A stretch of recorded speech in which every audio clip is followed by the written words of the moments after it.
Good afternoon and welcome to Centre Spot UK TV. Today we are at the home of the famous Goodison Park, Everton Football Club, and behind the umbrella, if Steve McLaren can just let us have a look, we have the famous Dixie. Dixie Dean, still the highest scoring top flight goal scorer in one season, 60 goals in 39 games. My grandpa used to wax lyrical about Dixie Dean. Yeah, it's quite a long time. Obviously, such a name to last as long as that. It's phenomenal. It's nearly 100 years since they signed him from Tranmere, so. Yeah. Well, Simon says we're at Goodison Park. We wanted to do this one, obviously, with the new ground. One more season at Goodison Park, which would be sad to see it go. First ever top flight stadium football ground in the UK built, wasn't it? From the second longest team to stay in the top flight as well, just after Arsenal. Yeah. Which is quite some achievement, because for those that remember the Glossop the Glossop North End episode, a little bit contentious as to how Arsenal have actually managed to stay in that position. So yes, Everton, sorry to upset any Arsenal fans, Everton have done it the right way, the honest way. Sorry. Sweet Lord. Anyway, moving swiftly on. So first called St Domingos, after the chapel. I'm just bringing my phone up here, mate. There's an awful lot to remember of this club. And ended up renaming themselves as Everton Football Club, just because they were called St Domingos for the chapel to allow the congregation to play sport year round, because it was only cricket at that time. And then they changed to Everton Football Club so people outside the congregation could get involved as well. First starting off in Stanley Park. Yeah, just over there. So from there they went to Priory Road, which I believe was a hard start of the season, because they didn't really take much money at that point. However, the success through the club actually became their downfall, because the then landowner Mr J Cruitt thought, hang on, I see an earner in this, and decided to ramp up the rent on Everton. So they then had to move across to a slightly famous ground called Anfield. Everton FC were the first owners of Anfield, playing there from 1884. It says here 6 years before LFC were formed, but I think it was a little bit earlier than that, because LFC came in like 1890s. It was there that they won the first league. But the good people of Everton Football Club, fans, supporters, everyone involved in it, cleared what was a bit of just a bit of rough grass, cleared it, made it football ready, made it into the football pitch, made it into the ground. That's where they won the first title, mate. Yeah, it was 1890, was it? Yeah, 1890-91 season. Yeah, so the first game, nice seamless link, first game at in the top flight, one of the founder members, obviously, was against Bolton Wanderers. Wasn't there, man, that was here. No, I know. Yeah. I know. Well, we're not here yet. Oh, I know that. We've not got to here yet.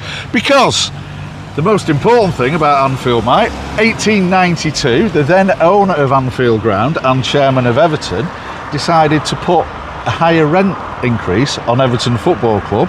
It all went a little bit the way of the pair. Everyone fell out.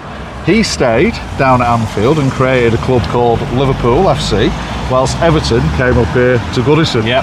That's where we get Bolton Wanderers in, Mike. Yes. Apologies.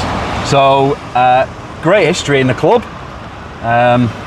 Top flight, they've won it 9 times, is it? Yeah. FA Cup 5.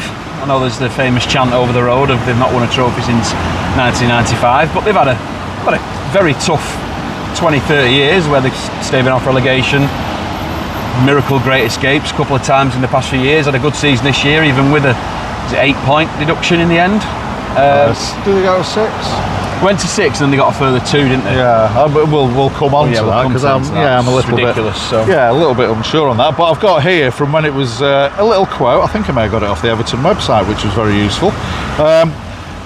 As it started off, it was the finest ground in the country, boasting hot water boilers, large double baths, a referee changing room, and even a press stand. That's a basic in every single club. To have that sort of thought, that's good ambition at that point, I think. Absolutely, and then all the firsts at Everton Football Club, like, you know, the only club ground to host a semi-final in the '66 World Cup. West Germany against Russia, and obviously England were in the semi at Wembley. They've had a lot of firsts. They really have. And it's an incredibly historic ground with a fantastic fan base. Considering that you'd have thought you know, with how fickle a lot of football fans can be, and you've got Liverpool Football Club over there, they've still managed to retain such a huge fan base. It's well, again, they've got a decent fan base, because even, I know we say where we live, Horwich, Bolton, around that area, there's a good few toffees around there, you know. There are, Everton fans. Yeah. Very well represented out towards Wigan and stuff like that. Yeah. But what I especially like about it is it still remains a community club. Can I just ask over here, Robert, if we can... I like this sort of thing. I'm going to take this down now. It's it's gone. Thank God for that. I don't want to be the Wally with the brolly anymore. See, look, these sort of things here. I mean, obviously we've got all these stones here for all Evertonians and stuff like that, but that's even more important. Memory of supporters, shareholders and staff players. And then if I just ask you to pan round and have a look at the bit of a community building there, which is obviously their club shop, and I think the community building's a little bit further down the road there, and I know that Everton do actually do an awful lot for the club and for the area of Liverpool, hence why they maybe self-titled, but they own it, People's Club. Yeah. I don't know, we're kind of jumping in and out of different history parts, but you think about the new stadium, which it's obviously been a long time coming. They got one plan rejected back in the mid-2000s. That was to go, was that, where were they going there? I can't remember, I think it was, and the cost of the new ground, I mean, I think it was close to 800 million, I don't know, I can't remember the exact figure. And then you think the Reebok Stadium cost 25 million, 25 years, 26 years ago. It's crazy how much money, but... Can you imagine what people said when they were building Goodison in the first place? We've just said everything that they put in. It's the first club to have two-tier stadia as well. They did that in the late 30s. First underfloor heating as well. Yeah. And that was quite early. That's not like 80s or whatever. No. So yeah, it's an ambitious club. Too right, yeah. And obviously last season was very unfair to them. You know, I know we've talked about me being a Bolton Wanderers fan, Simon being Manchester United, but we're football fans, and what happened to Everton and Nottingham Forest in the season just gone has been, I think it's left a sour taste in a lot of football fans' mouths, not just the Everton and Forest fans. And I was speaking to Mark Beach, one of my friends, big Everton fan, season ticket holder, goes to away games, takes his lads with him, and he said a lot of the Everton fans are just getting disillusioned with the Premier League now. You know, it's that top six bias again. You know, why have Everton and Nottingham Forest been pulled rather than Chelsea and Manchester City? And then we're not just pointing at Chelsea and Manchester City, but obviously those charges still kind of remain, don't they? Well, I think what's important to say there, that you're right, that's got nothing to do with Chelsea, it's got nothing to do with being City, it's to do with how the FA are running this, because everyone's calling it FFP. Well, it's not, it's about profitability and sustainability rules. That's what they're going on about, commonly known as PSR, which makes sense. Now for me, as I was reading up on that, okay, there's a certain level which you can write off as a loss, and I think that's about the 110-115 million. Everton, when they submitted it was a little bit above that, but not without good cause. I think they'd lost some sponsorship deals and been issues of money that was coming from the Ukraine, and also, as the whole country's had, massive interest rates. Now those are things, I'm not being funny, Everton have no control on the Bank of England, and they also have no control over a war going on with Russia. I actually think, first of all, it was the most draconian measure going, considering what Portsmouth initially got. Everton got more for something which really could have been a conversation around a table, could do better. Yeah, common sense rather than slap for points, But then to go from 10 to 6 to 8, it's like, you're trying to play a season where it's a bit tough at the bottom end that they were at the time. All credit to the Everton fans for getting behind it, because like the Forest fans, we're not taking that. We want to actually get out there, prove to us why is it that you're doing that. And again, I'm not saying anything against City, because theirs is a little bit higher than potential. I don't think I'd want to poke the bear with that either. But I just think that, as you say, the FA have got it wrong, because I think they looked at two clubs which don't have the financial legal clout that obviously Chelsea and City have, which is obviously endless pots, and I think they thought, let's make a bit of an example of him, bang out of order. I think on both counts they could have had a chat with him and understood what it's about, instead of playing it out as though we're the FA and we've really got a grip on this. You haven't, because No, they haven't. again, nothing against City. No. But how can you get done for 1 point that when for God's sake, just clear them all up. Clear up what's going on at City. Clear up with the rumours for Chelsea. Even United have sort of like apparently we're close to it. The game isn't about that. And you going back to your pal being disillusioned about the Premier League. Yeah, because the Premier League started off about money, didn't it? Let's be fair. Of course it did. Yeah. You know, they can't now turn into a communist state. No, not as though they are, but it's unfortunate for Forest and Everton, because obviously Forest stayed up. I mean, they were pretty much stayed up on goal difference already before the final day. But Everton could have been joint 10th had they not had the points deduction. You then take into account the monetary value of those few extra places staying in the Premier League. You look at Nottingham Forest having a bit more security, a bit more relief, a bit more enjoyment of the final few games. It hits those teams harder, and then you move down into the EFL. Look at Bolton Wanderers, Wigan, Reading, Portsmouth, the teams who've had point deductions where the money isn't as high, and they're struggling to keep afloat at times. It making examples of the wrong clubs for the wrong reasons. I also think the timing.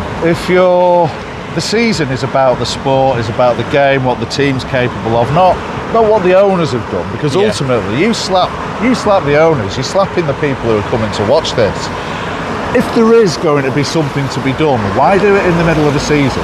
Why not leave it in between the season, so that you have got something to sort of like have a bounce back? If you're in a tough season already and they go and throw that in into the game against Everton, that's not playing football. Do you know what I mean? Yeah, just in the close season, have a look at it then. Well, just start it like Wigan did. Wigan Athletic in the season just gone. They started I think -9, -10. They did the same with Portsmouth, didn't they? They didn't do it mid-season. Reading were the same. They started on but it started with Bolton Wanderers were the same. We were punished for Ken Anderson's mistakes and huge misdemeanours, and we started in League One when we ended up going back down to League Two on a minus figure. You might as well write the season off there and then. You're thinking, we're not going up, are we? Well, there you go. You're there. You're in the Bolton Wanderers top. You went to Wembley, mad Wanderers supporter and everything.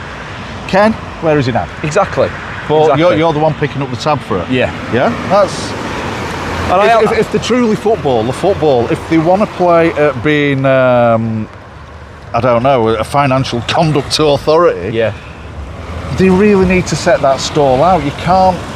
What keeps this going? What keeps us going? What made us set this up?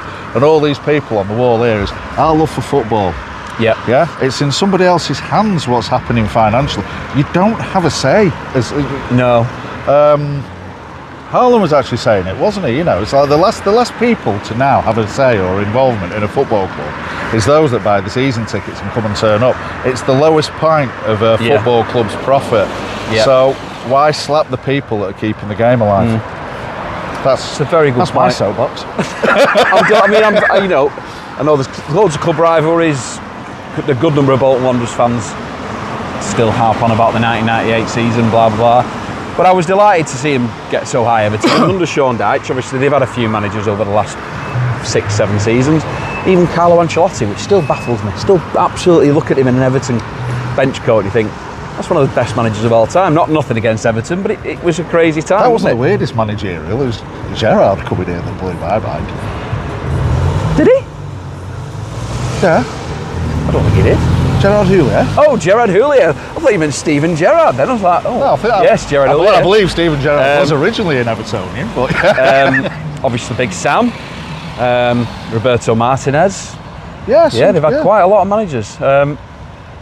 And as you say, the rivalry. Dyche has done a great job. He's done a great job. The rivalry. Obviously, I am Manchester United, and I've always had a soft spot for the Everton side of the city. Anyhow, even though my Liverpool side is mutual respect and hatred, but I just always like what they do. They've never been flash. No. They've never thrown the money around, which is what absolutely baffled me. Think of the players that they've had here. You've had Lineker here. You've had Gascoigne here. Lineker. Superb, yeah. Chelskis, yeah. Phil Neville. I could go on. The link between Manchester United and Everton seems to go Pienaar. Not Pienaar, sorry, Fellaini. There is that. Who's that lesser known kid? That Rooney. Don't know who you're talking about. Yes. No? Yeah. But he's forever Everton now. Okay, loves United, but at the end of it, he's... Yeah, absolutely. You know, Yeah. Came. I think his name's been banded about a few times for managing them. Obviously now taking over Plymouth. But ultimately, we will do a bit more in Everton when the new ground gets finalised. I think about 55,000 capacity. The videos I've seen look fantastic. And like Simon said right at the start, the punishments have come from, you know, sponsorships, Usmanov, Russian, having to disappear when everything happened. You know, same with Abramovich, and getting slapped with a points deduction because they kind of spent a little bit more and had to take money out of their own pot and interest rates. It's crazy. There's got to be a better way of doing it than slapping fans who have no control, or so even if we ever had any of that control, I guess maybe one day we did. You know, like we're going to when we went to FC United, club ownership. But you're not going to hit these heights through club ownership like that. This is an existence. You've got to have the pyramid of football as it is. Yes, we are based on grassroots, but without grassroots, you don't get to the top of the pyramid. Nothing can be fed. And it's got to be something more logical than slapping a club in the middle of a season, especially when you've not actually really thought and justified your points.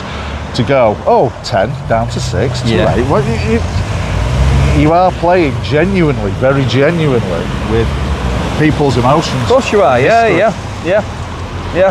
Well, you know, I think it might be quite nice to have a look to see what they are building down there. Yeah, I think so. Yeah, we've got another season here, haven't we, with Everton? Yes. I wonder Nothing but the best is good enough. I wonder what it'll become, man. Oh, I don't know. It's probably another Asda. You know, I hope not. That'd be. Again, we speak to the people of Liverpool, the mayor or the council or whatever. You know, I hope that there'll be something remembered when it does come down. I do especially like what City did with Main Road and what Arsenal did with Highbury. I think that would be quite a nice sort of opportunity, so people can still feel it, so we don't have an Asda situation or a Dick Cockles-Field situation or even where the original Newton Heath ground is, which it's going to be interesting because obviously the location for the new Everton ground is fantastic on the docks. The stadium looks magnificent. As an Everton fan, I'd be very excited to be moving into there. Very sad to see this place go. Most importantly, though, they've really consulted People's Club. They've really consulted the fans on it. You know, so first of all, it was Kirby. A little bit, for those that don't know, Liverpool. It's a little bit out on the suburban line, shall we say, of Liverpool. Then they wanted to do the ground share with Liverpool, which I believe the current owners say of Liverpool that was never on the table. It was before they came in into Stanley Park. So I think to have it on the docks, Liverpool docks, absolutely spot on. It's still keeping it Liverpool. Yeah. So fingers crossed, Everton fans, you get a bit of a fair crack at the whip this coming season. A bit of money to spend. Obviously, we've talked about the links with Manchester United players and to Everton players. Jared Branthwaite, there's rumours of him potentially going to Manchester United, or they certainly want him. And with him arriving at the club when he was 15, that's an academy player going for quite a decent amount of money if it does happen. I don't think they'd be happy thinking of that as a selling point. No, it'd be sad to lose him, but you know, unfortunately, it's money talks, doesn't it? And the big top 5 or 6 clubs in the Premier League, when they get the money out, you can't really turn those opportunities down. And certainly, a lot of clubs are understandably selling clubs at the moment when they do get a decent chunk of money thrown at them for a player that they've created themselves almost. They can't turn it down. It's just too good of an offer. It's a shame sometimes it's not the answer, is it? I mean, I know that congratulations to Southampton for coming back up yesterday. I think either Southampton or Leeds are additions to the Premier League anyhow. But if you look at Southampton, how they basically funded a Liverpool side with talent. Southampton have worked really hard and there's still no guarantee. It's a level playing field to a point, but again, going back to the points, FA stop making a very hard job even harder by coming in with left field crazy decisions midway through a season. If you're going to do it, consult it properly, get to the bottom of it properly, and do it in between the season so that the fans and the players know at least where they are and what they're playing for. Rather than just, like you say, than just deduct 10 points, let them come back and appeal before a final decision's made. and then say, right, well, if it is 8 points, at the end of the season, we'll start you on -8. If it is genuine and we feel like it's both parties are accepting of what's happened. But like you rightly said, Simon, this could have been dealt with just a genuine conversation, a slap on the wrist, common sense. We know it's not Everton's fault. Unless it's total disregard, total defiance, and totally flying in the face of the rule book, which I don't think one incident and 1 point is for Forest and for Everton. Be logical about it. Anything more draconian than that. But if you really, really want to play that game, FA, go and join the UN or something like that. Go be more political. This is sport. It's not politics. Correct. That's my sign off. And we aren't political on the website about football. Yeah. We are anti-political in football. Anyway. So yeah, keep the respect in football between us fans and everything. Normally it comes through rivalry, healthy rivalry or whatever. Everton, it's been an absolute pleasure. I believe we are potentially being invited here to its final year, which will be an absolute pleasure, and we look forward to seeing your new ground. I will just say that, in fact I won't say it, yeah I will do, go on then. I once got bought an Everton kit when I was about 7. Did you? I kind of liked it because I loved Gary Lineker. So my brother wore a Liverpool one and I wore an Everton one. You're going to like this one then in return. It's like Truth or Dare this. My mum, I know this one. Not being so fantastic on football, she went to buy myself and my brother our first United kits. I think it was might have been 76, 77, and there's the twist, because she also bought us a bob hat and scarf. Now the bob hat was red, white and black. The scarf was red and white with a stripe through the middle of it. Mum, that's a Liverpool scarf. It's still red and white, isn't it? Listen, I'm sure even Liverpool fans and United fans are both like, sack your mum. Suppose you didn't wear that, did you? But yeah. No, I don't know where that scarf went. I genuinely don't know where it went. Maybe she handed it out to someone, or I don't know. I didn't do anything horrible to it, I know that. That'd be churlish. It would. It'd also be quite spooky at 6-year-old to have that hatred as well, but yeah. So yes, thank you. The sun's now come out. It is. And I've got polka dot rain all over my glasses, so yes, let's hopefully bob down to the other one and do a little quick sketch. All right, lovely stuff. Thank you. So yes, we've, as promised, we've now come down to Bramley Moore Dock, which is the new home or new home to be, of Everton Football Club. And I've got to say, after seeing Goodison, fantastic in heritage as it is, look at this. That is, yeah, if you're watching Jim Radcliffe, we need to get a wriggle on, really, don't we? However, if you're watching, come and help us out. But yeah, you know, focus on what Simon said for Manchester United. So 52,000, and I love this again. I know I've got my little stats on capacities. 52,888, 760 million pounds worth of stadium. Worth every penny. I know I've got my back to you, but worth every single. That looks. But it's not just here. As we're driving down, the old heritage here of keeping the wall in. You can see they're putting the new gates in. So all of this is going to stay. I mean, if we bring you around to this one here, Robert, that gives you an idea of how they're mixing heritage with the new. I absolutely love it. I think it looks, even at this stage, it looks fantastic. Yeah, it really does. And obviously the ambition that they have to not just build a ground, as most stadiums are now. Most stadiums are involving sort of retail, more facilities, sports facilities. If you go further down the road there, you can see where they're looking to build. What a project, one absolute project. Yeah, like I said before, as an Everton fan, I'd be very excited. I'm very excited for them, and I'm excited for, as a fan, to come and watch a game here. I think hopefully Bolton. I think it'd be lovely if they put the first game as a friendly against Bolton Wanderers to keep that. Keeping the lineage, wouldn't it? Yeah, you know, first game of the Football League, first game at the Reebok Stadium. What was funny is when we were up at Goodison, I forgot to mention it, the first FA Cup game that was held at Goodison was actually again Bolton Wanderers against other co-founders of the league, Notts County. Bad news is you didn't win it. Sounds about right. Yeah, the funny thing is, as we do this, Mike, football, it's a big world, isn't it? But all these little links and these little intricacies and twists of people who get to play each other at different, just how things get drawn. I mean, obviously, Goodison's first game is a league game. and it had to be against Bolton Wanderers. The twist of, is it any wonder people wear certain socks, certain undies, get changed in a certain way for a game? Yeah.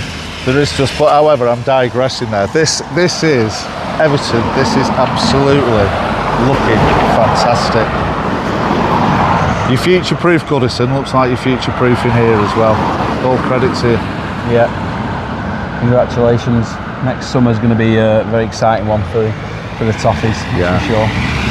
So, as Simon said, we will come back to Goodison at some point in the season, and definitely at the end of the coming season to look at Goodison Park, talk to a few fans, see how they feel about it. Yeah. Because rightly or wrongly, you know, whether you're spending this amount of money in a stadium, as I mentioned when we were at the Tough Sheet, whilst you need to move from a stadium that's potentially, you know, behind the times, it hurts. It's not nice for fans who've potentially been there for 70, 80 years watching Everton Football Club play. But this one looks like it's not a bad place to switch to, that's for sure. Well, it's taken some time to decide, leaving such a strong foundation ground in the game as Goodison. It's taken you a while to decide, but I think you've made the right choice here. Yeah, definitely. Lovely. Fantastic. And that's with the cranes. So yes, well, I think it's quite funny, Mike. I've actually, and this is nothing disrespectful, I've actually managed to come to Liverpool without mentioning John Paul, George and Ringo once, so I've had to throw it in at the end, because there's always got to be a musical reference, and without them I wouldn't have a guitar. So yes, thank you very much. Goodbye from me. Yeah, all the very best. We'll see you soon. Thanks a lot.